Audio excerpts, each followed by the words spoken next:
오늘 우리 가운데 주신 하나님의 말씀은 누가복음입니다. 누가복음 24장 44절에서 48절입니다. 한 절씩 교독해서 읽고 마지막 절은 함께 읽도록 하겠습니다. 또 이르시되 내가 너희와 함께 있을 때에 너희에게 말한 바 곧 모세의 율법과 선지자의 글과 시편의 나를 가리켜 기록된 모든 것이 이루어져야 하리라 한 말이 이것이라 하시고 그들의 마음을 열어 성경을 깨닫게 하시고 또 이르시되 이같이 그리스도가 고난을 받고 제3일에 죽은 자 가운데서 살아날 것과 또 그의 이름으로 죄사함을 받게 하는 회개가 예루살렘에서 시작하여 모든 족속에게 전파될 것이 기록되었습니다. 함께요. 너희는 이 모든 일의 증인이라. 아멘. 아멘. 30여 년간 이 선교사로 헌신하고 계시는 우리 원인규 선교사님 나오셔서 구원과 선교의 분리라는 제목으로 하나님 말씀 선포해 주시겠습니다. 할렐루야. 네, 우리 한 번 더 기도하겠습니다. 주님, 저희들의 예배를 받아 주시옵소서. 하나님의 말씀을 듣는 시간입니다. 주님이 엠마오 도상의 두 제자의 마음을 여셨던 것처럼 저희들의 마음을 열어주시고 말씀을 들을 때의 마음이 뜨거웠던 것처럼 마음이 뜨거워지는 시간 되도록 부족한 정도 하나님의 말씀의 도구로 잘 쓰임받도록 성령님 도와주시옵소서. 예수님의 이름으로 기도드리옵나이다. 아멘.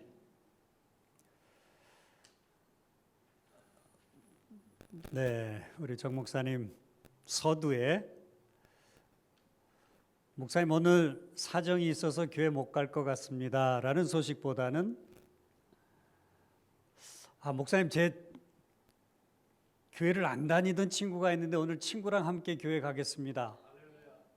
그런 소식이면 더 좋은 소식이겠죠, 그죠? 그거보다 더 좋은 소식은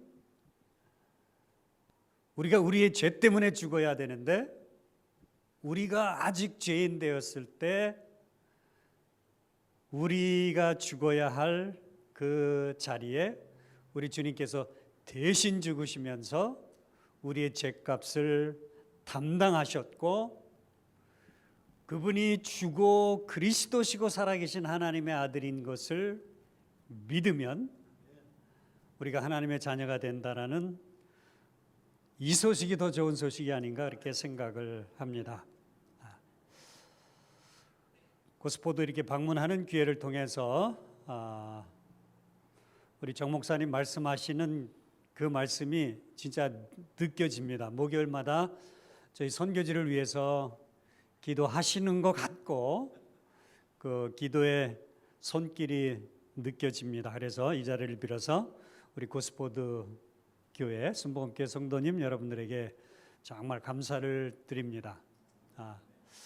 지난번 방문했을 때 아마 제가 저희 선교지의 주의 은혜로 7개의 교회가 세워졌습니다라고 보고를 했던 것 같습니다. 지금은 교회가 16개가 세워졌어요. 할렐루야. 16개가 세워져서 각 교회마다 주일이면 일생 동안 천주교인으로 살아왔던 나는 천주교인으로 태어났기 때문에 죽을 때도 나는 카톨릭으로 죽을 거라는 그 사람들이 또 다른 복음이 아닌 예수 그리스도의 복음을 듣고 주님께 새로운 삶을 드리면서 하나님을 예배하고 있습니다. 그 일이 이루어질 수 있도록 여러분들이 함께 기도를 해주셨고 또 귀한 선교 헌금도 보내주셨습니다. 정말 감사합니다. 제 메시지가 조금 중복이 되는 것처럼 목사님께서 말씀을 해주셨는데 어떤 메시지였는지 잠옷 궁금합니다. 누가복음 24장에는 두 사건이 나오죠, 그죠? 엠마오 도상의 두 제자, 글로바라는 제자의 이름은 밝히고 있고 또 한 제자의 이름은 밝히고 있질 않죠. 그 두 제자에게 예수님께서 모세의 글과 선지자의 글을 쫙 설명을 해주셨던 사건 하나, 그리고 그 예수님으로부터 성경을 설명해 주는 것을 듣고 난 이 엠마오 도상의 두 제자가 다시 예루살렘으로 돌아가서 그곳에 모여 있는 사도들과 그 외의 여러 사람들 가운데 주님이 또 나타나셔 가지고 그들에게 다시 한번 모세의 글과 선지자의 글과 시편을 예수님이 쫙 설명을 해 주시는 내용입니다. 일단은 엠마오 두 제자에 관해서 잠깐 말씀을 드리고 오늘 본문을 좀 연결을 짓도록 하겠습니다. 엠마오 도상의 두 제자, 그 복음 성가 내용 중에 엠마오로 가는 제자라는 그 찬양이 있죠, 그죠? 절망과 공포에 잠겨 있을 때, 절망과 공포에, 그리고 또 오늘 24장 본문에서도 주님이 그들에게 나타나셔서 너희가 길을 가면서 주고받았던 대화가 뭐냐고 물었을 때 얼굴에 슬픈 빛을 띠고 있었다라고 말을 하고 있습니다. 자, 여러분들 두 제자들 얼굴에 슬픈 빛을 띄었습니다. 또 찬양은 절망 그리고 공포, 이 두 제자에게 공포가 있었다라는 내용은 그 예수님께서 다시 나타나셨을 때 유대인들을 두려워하면서 자신들이 모여 있는 곳에 문을 꽉 걸어 잠궜던 그 예수님의 제자들과 함께 있던 사람들의 모습에서 정말로 공포를 가지고 있었다라는 것을 저희는 알 수가 있습니다. 자, 왜 얼굴에 슬픈 빛을 띠고 절망했고 공포 가운데 있었는가? 이 두 제자가 예수님에 대해서 잘 알고 있지 못했다라는 겁니다. 그렇기 때문에 슬픔이 생긴 거고 절망감이 생겼고 공포가 생긴 거예요. 이 엠마오 도상의 두 제자가 예수님을 어떻게 알고 있었는지 본문이 명확하게 설명하고 있습니다. 첫째, 우리는 이 사람이 이스라엘을 속량할 자라고 믿었다. 당시에 로마로부터 식민 통치를 받고 있던 이스라엘을 정치적으로 구원해 줄 위대한 지도자가 될 것이라고 생각을 했는데, 그렇게 생각했던 사람이 소위 흉악범들이나 죽게 되는 최고의 십자가형으로 죽게 되는 모습을 보면서 실망할 수밖에 없었던 거죠. 절망감이 그들에게 왔습니다. 예수님을 제대로 알지 못했기 때문에. 십자가의 죽음은 우리 주님이 자신이 영광에 들어가기 위해서 이 고난을 반드시 받아야 된다라는 것을 말씀을 하셨습니다.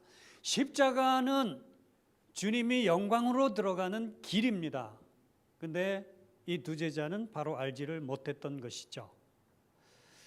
또 이 두 제자가 예수님을 어떻게 알고 있었느냐? 성경은 이렇게 표현을 합니다. 하나님과 사람 앞에서 말과 일에 능한 선지자다라고 생각을 했습니다. 예수 그리스도를 선지자 중에 한 사람으로 생각을 한 거예요. 여러분들, 예수님을 선지자 중에 한 사람으로 생각했던 사람은 마태복음 16장 16절 이하에 보면 우리 주님께서 가이사라 빌립보에 도착하셨을 때 제자들에게 묻죠. 여러분들, 우리 주님이 정말 궁금해하시는 거는 그 주님을 믿는 사람들이 주님을 어떻게 알고 있느냐는 것에 굉장한 관심을 가지고 있습니다. 왜냐하면 주님을 바로 아는 것이 너무나 중요하기 때문에 그렇습니다. 사람들이 나를 누구라 하느냐? 그 질문에 제자들이 사람들이 예수님을 어떻게 생각하는지를 대변을 합니다. 더러는 세례 요한이다, 엘리야다, 예레미야다, 선지자 중에 한 사람이다라고 사람들이 말하답니다. 주님이 기대하시는 대답이 아닙니다, 여러분들. 주님은 세례 요한도 아니고 엘리야도 아니고 예레미야도 아니고 선지자 중에 한 사람도 아닙니다, 여러분들. 많은 사람들의 견해를 듣고 주님께서 만족하지 않으셨죠. 제자들에게 또 한 번 묻습니다. 이제는 사람들의 견해가 아니고 3년 동안 나를 따라다닌 너희들, 내 제자들, 너희는 나를 누구라고 하느냐? 가룟 유다는 그 질문을 받은 제자들 중에 다들 조용한 상태에서 한 명의 제자만 자기의 견해를 밝힙니다. 베드로죠, 그죠? 베드로가 이렇게 대답을 합니다. 주는 그리스도시요 살아계신 하나님의 아들이니이다. 와, 여러분들, 이 대답을 들으신 주님께서 너무 좋으신 거예요. 정확한 대답을 베드로가 한 거예요. 그 대답을 주님께서 들으시고서 바요나 시모나, 요나의 아들 시모나, 여러분 요나를 언급하고 있습니다. 요나의 아들 시모나, 이것을 알게 한 것은 혈육이 아니고 하늘에 계신 하나님이 알게 하시니까 네가 이것을 알아가지고 내가 누군지를 바로 깨닫고 고백을 하는구나. 네가 정말 복받은 사람이다 라고 주님께서 대답을 하셨어요. 여러분들, 누가 진짜 복받은 사람인가?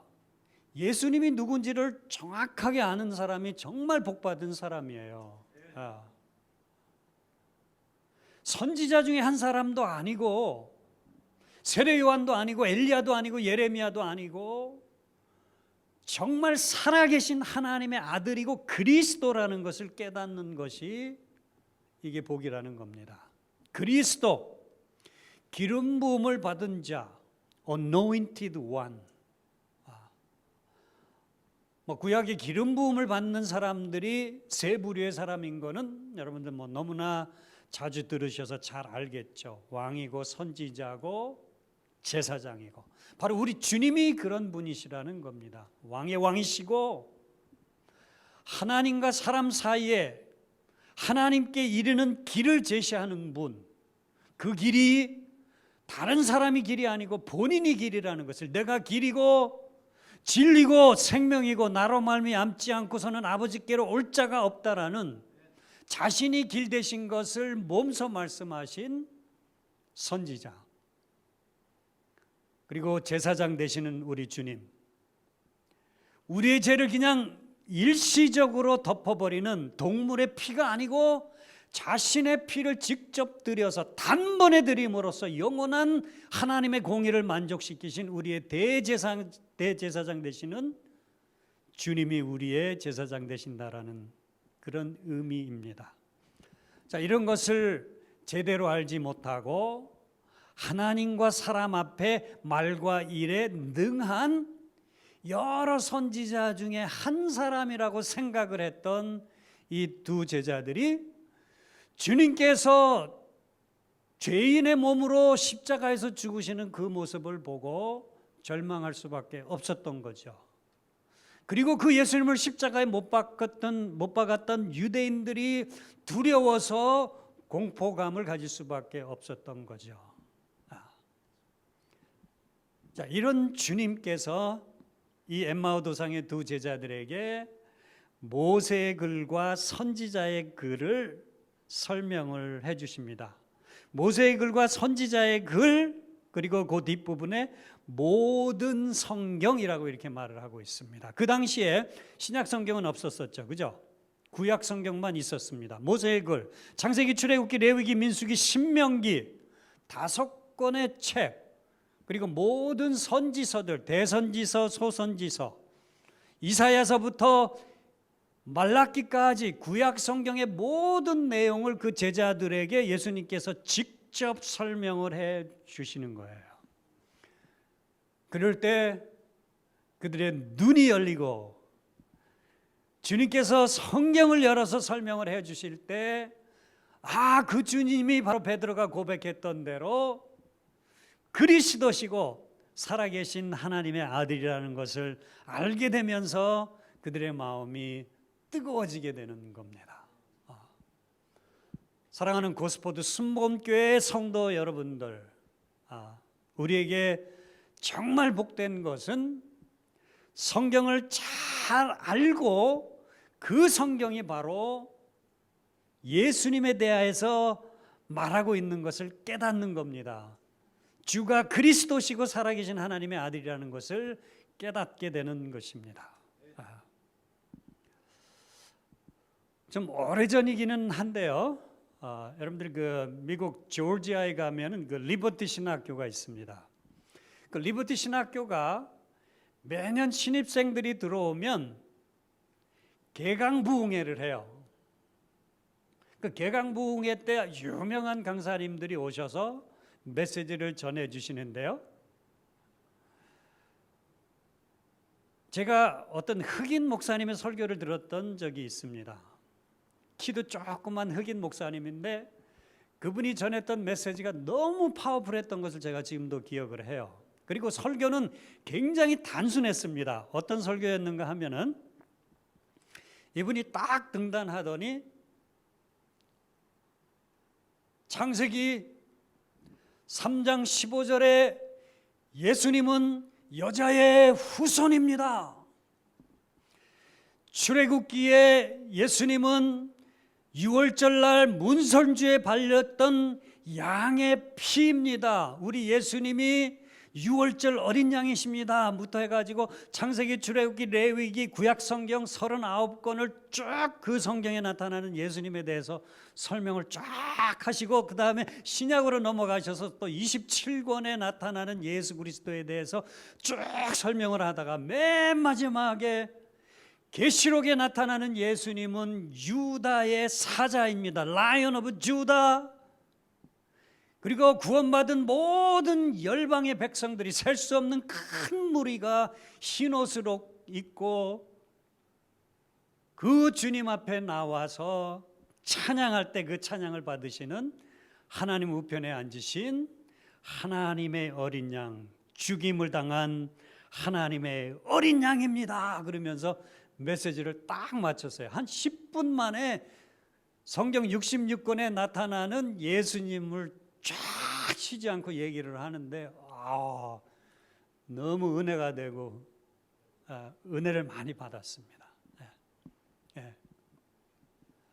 모든 성경이 예수님에 대해서 말하고 있고 그 예수님이 기름 부으신 하나님의 아들이다, 살아계신 하나님의 아들이라는 것을 말하고 있습니다. 이것을 우리들이 제대로 안다고 하면은 십자가에 달리셨을 때 우리가 슬픈 빛을 띠기보다는, 절망하기보다는 주님 감사합니다, 제가 죽어야 되는데 대신 죽으셨군요, 제 죗값을 피값으로 치르셨군요, 우리가 도무지 들어갈 수 없는 저 지성소 주님이 운명하실 때 휘장 위로부터 아래까지 쭉 찢어지면서 구원의 길을 열어놓으셨군요. 주님이 말씀하신 다 이루었다라는 그 의미가 제가 하나님의 은혜로 무슨 뜻인지를 이제 알겠습니다, 감사합니다, 할렐루야 할 수가 있는 거죠.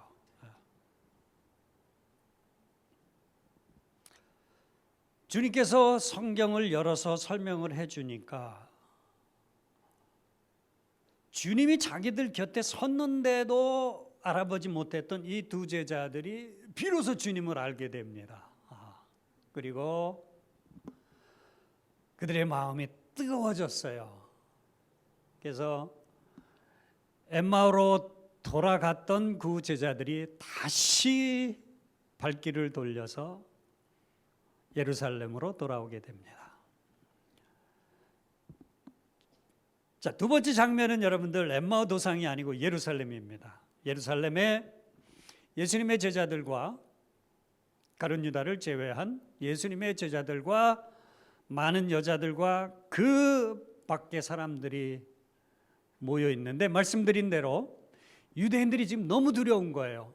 예수님을 십자가에 못 박여 죽였던 그 유대인들이 너무 두려워서 문들을 꽁꽁 걸어 잠그고 두려움 가운데 있는 그들 가운데 부활하신 주님께서 그 문을 통과하시면서 들어오시는 겁니다. 그러시면서 너희에게 평강이 있을지어다. 아살람 알라이쿰. Sumahin lahat ang kapayapaan ng ating Panginoong Kristo Jesus. 필리핀 말입니다, 여러분들. 두려움에 떨고 있는 그 제자들에게 진짜 필요한 거는 주님의 평안입니다. Peace. 빌립보서 4장 6절이 이야기하는 우리의 생각을 뛰어넘는 하나님의 평강. 아무것도 염려하지 말고 너희 구할 것을 하나님께 감사함으로 아뢰라. 그러면 모든 지각에 뛰어난 하나님의 평강이 너희 마음과 생각을 주장하시리라. 이 하나님의 평강을 우리가 이해할 수가 없어요. Beyond our understanding, the peace of God will guard your mind. 이 평강을 우리 주님께서 제자들에게 선포하시면서 그 제자들을 위해서 다시 한번 성경을 여셨어요. 거기서는 전반부에서는 시편을 언급 안 했는데 여기서는 시편까지 포함을 시킵니다. 모세의 글과 선지자의 글과 시편의 나를 가르쳐 기록한 말이 이것이라. 시편이라고 할 때는 시편을 포함한 모든 여러분들 잠언서, 전도서, 아가서 다 포함을 합니다. 그러니까 정말로 구약 성경 전체를 우리 주님께서 그 두려움에 떨고 있는 제자들에게 다 설명을 해 주셨다라는 것입니다. 설명해 주신 내용이 오늘 저희들이 본문이 읽은 내용대로 그리스도가 고난을 받고 죽은 지 사흘 만에 다시 살아날 것이다. 묶어서 그리스도의 고난과 부활입니다. 그리스도의 고난과 부활. 그런데 구약 성경 전체가 이것만 이야기하고 있는 것이 아니고 또 하나의 너무너무 중요한 주제를 가지고 있습니다. 그 중요한 구약 성경의 또 다른 주제는 바로 구원을 얻게 하는 회개가 예수 그리스도의 이름으로 죄사함을 얻게 되는 이 좋은 소식이 예루살렘으로부터 시작해서 모든 족속에게 전파될 것이 성경에 기록되어져 있다. 여러분들 이건 굉장히 놀라운 얘기입니다. 우리가 선교, 그러면 마태복음 28장만 기억하는 많은 분들이 있습니다. 선교, 그러면 사도행전 1장 8절만 기억하는 사람들이 있는데 우리 주님이 그러시는 거예요. 아니다. 모세의 글과 선지자의 글과 시편에 기록된 아주 중요한 주제가 뭐냐면은 내 이름으로 제사함을 받게 하는 이 좋은 소식이 예루살렘에서부터 시작해서 모든 족속에게 증거된다, 전파된다. 그리고 마태복음 24장 14절이 이야기하는 대로 이 일이 이루어지면 끝이 온다. 끝이 온다. 주님 다시 오신다. 주의 날이 임한다. 그래서 베드로후서는 주의 날을 사모하고 기다리라 말을 하는 거예요.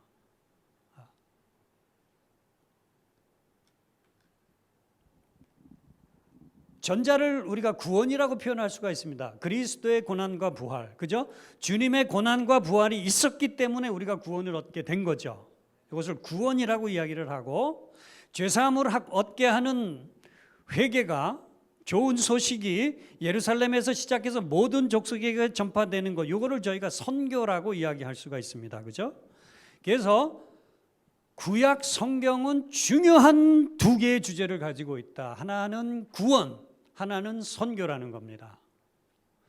구원은 예수 그리스도 자신에 의해서 성취가 되어졌습니다. 그래서 이거를 The finished story, 끝난 얘기입니다. 우리 주님이 이미 이루셨어요. 근데 또 하나의 중요한 주제는 아직 끝나지 않은 거예요. 구원을 얻게 하는 회개가 모든 족속에게 전파되어지는 것 아직 안 끝났습니다. The unfinished story, 아직 이루어지지 않은 이야기. 그럼 아직 이루어지지 않은 이 이야기가 이루어질까요? 안 이루어질까요? 이루어집니다. 마태복음 24장 14절에 그렇게 얘기하잖아요. 그죠? 구원을 얻게 하는 이 회개가 모든 족속에게, 모든 민족에게 증거되기 위하여 전파되리니 그때야 끝이 온다. 끝이 온다라는 겁니다. finishable. 우리들이 끝낼 수 있는 이야기입니다. 끝나야 되는 이야기고 끝낼 수 있는 일이기 때문에 우리 주님께서 48절에 너희가 이 모든 일의 증인이라. You are the witness of these things. 그리스도의 고난과 부활의 증인이 너다. 모든 족속이 예수 그리스도의 이름을 믿어서 죄사함을 얻게 되도록 하는 이 일의 증인이 너희다. 그리고 이 일이 너희들 자신의 힘만으로는 되어지지 않기 때문에 이 일이 정말 이루어질 수 있도록 오래전부터 하나님이 우리에게 약속해 주신 것이 있으시다. 그러니 너희는 일단은 이곳을 떠나지 말고 아버지께서 약속해 주신 것이 올 때까지 기다리라. 성령을 기다리라. 성령을 받으라. 아버지께서 나를 이 세상에 보낸 것처럼 나도 너희를 보낸다.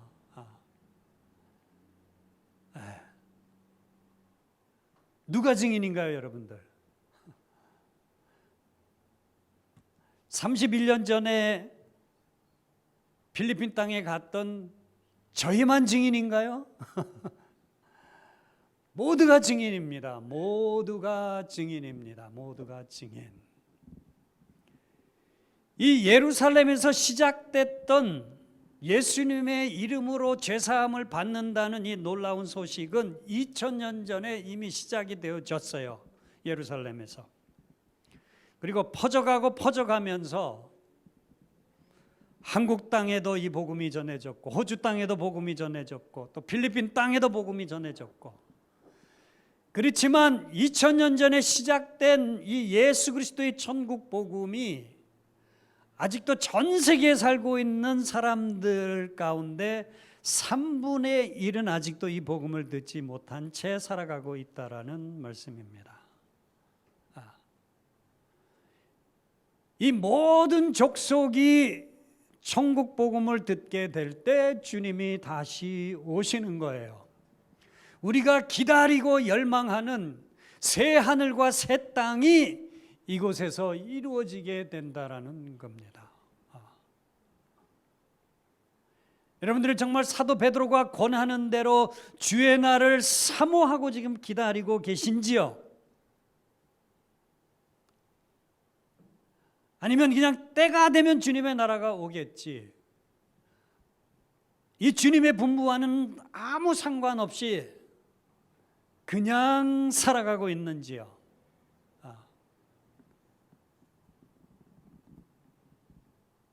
이 천국 복음이 모든 민족에게 증거되기 위해서 온 세상에 전파됩니다. 그리고 주님은 다시 오십니다. 그 다시 오실 주님을 사모합시다. 기다립시다.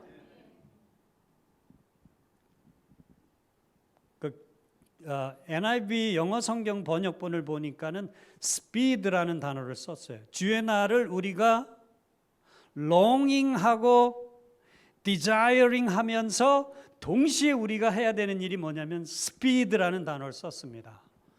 여러분 자동차를 모실 때 좀 빨리 가고 싶으면 스피드를 내는 거잖아요. 그죠?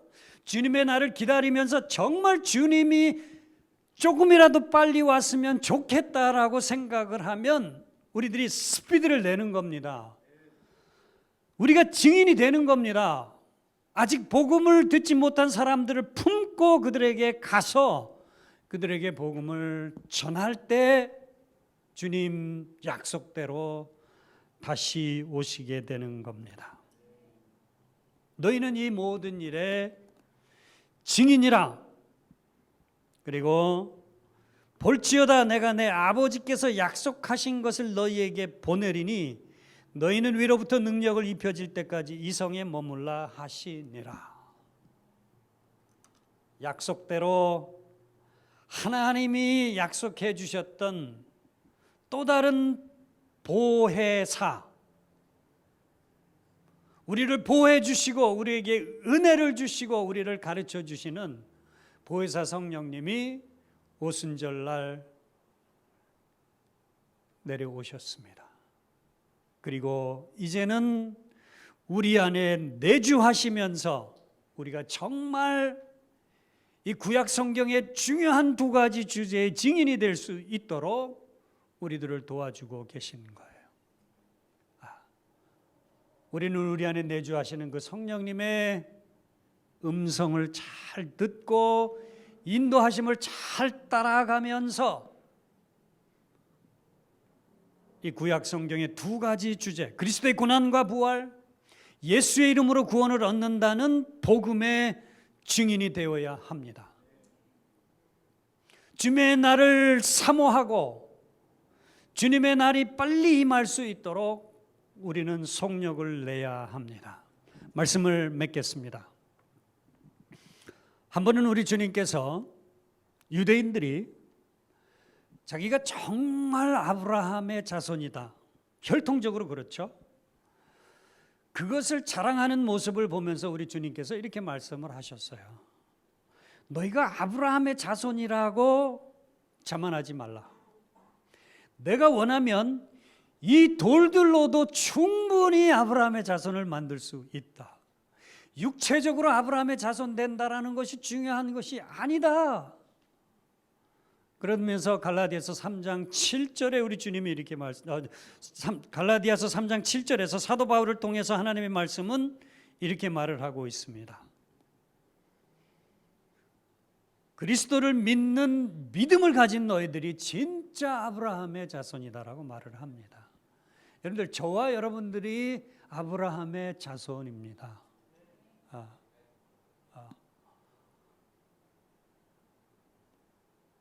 어쩌면 여러분들이 훌륭한 부모님을 가지고 계실 수도 있죠. 그러나 영적으로 저와 여러분들이 예수 그리스도를 믿는 믿음 때문에 우리가 진짜 아브라함의 자손이라는 거예요, 여러분들.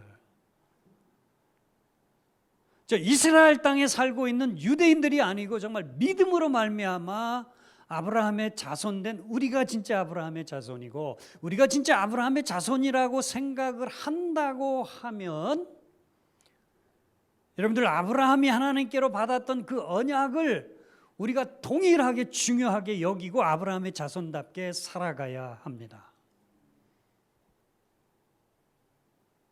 창세기 22장 1절에서 3절이죠. 아브라함 언약. 하나님이 아브라함과 언약하시면서 이 땅의 모든 사람들이 너를 통해서 복을 얻게 될 것이다. Every people here on earth will be blessed through you. 우리가 아브라함의 자손입니다. 주님의 다시 오심을 사모합시다. 그리고 스피드를 냅시다. 아브라함의 자손답게 살아갑시다. 주님 다시 오십니다. 기도하겠습니다.